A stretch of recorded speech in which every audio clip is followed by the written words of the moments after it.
comment est-ce que tu passes de... First, comment tu fais tes t-shirts? Comment ça marche? Mettons que je veux vendre des t-shirts. Yes. Est-ce que je m'en vais au bouclaire m'acheter du tissu avec des patrons puis je commence à coudre?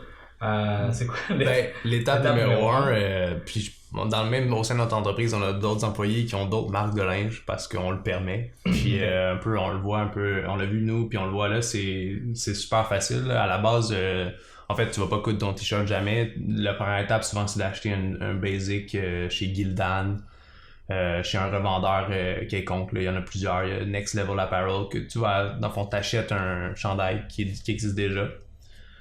Puis le modèle le plus commun, c'est d'aller faire imprimer après quelque chose dessus. Nous, à place de l'impression, on fait la poche. Comment nous, on a fait ça, en fait, au début, on allait chez Fabriqueville ou Club Tissu. On allait chercher les tissus qui nous allumaient le plus.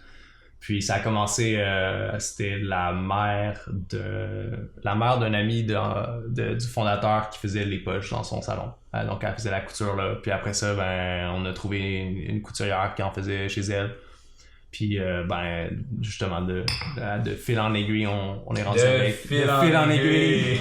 Il y a tellement de ouais, nous autres c'est incroyable, mais fait que là on est rendu ça avec une équipe de peut-être 25 couturières à temps plein.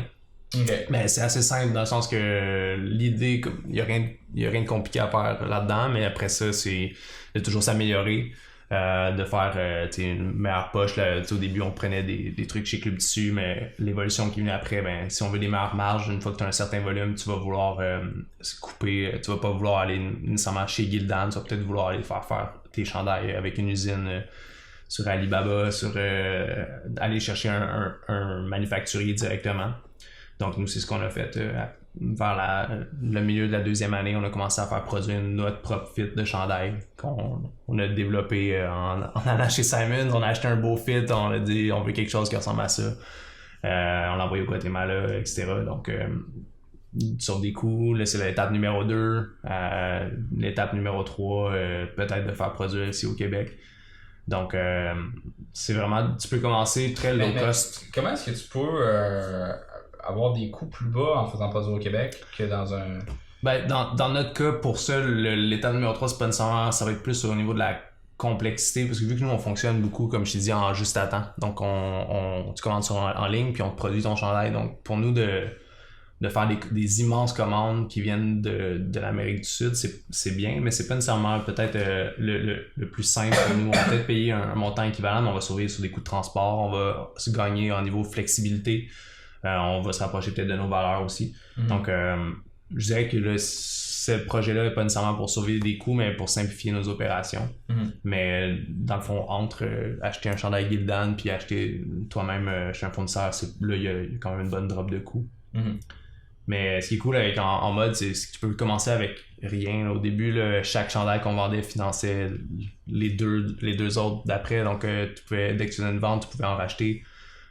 Donc, on n'a jamais eu besoin de... Il n'y a pas vraiment d'argent qui a dû être déboursé. On est très bootstrappé dans le sens... 15 000 que tu as eu à mettre pour acheter définitivement pour acheter des chandails ou des stocks. Ou on s'est gardé un modèle vraiment très, très, très simple. Là, ce qui tue la plupart des entreprises de mode québécoises ou petites, c'est que souvent, c'est des gens qui...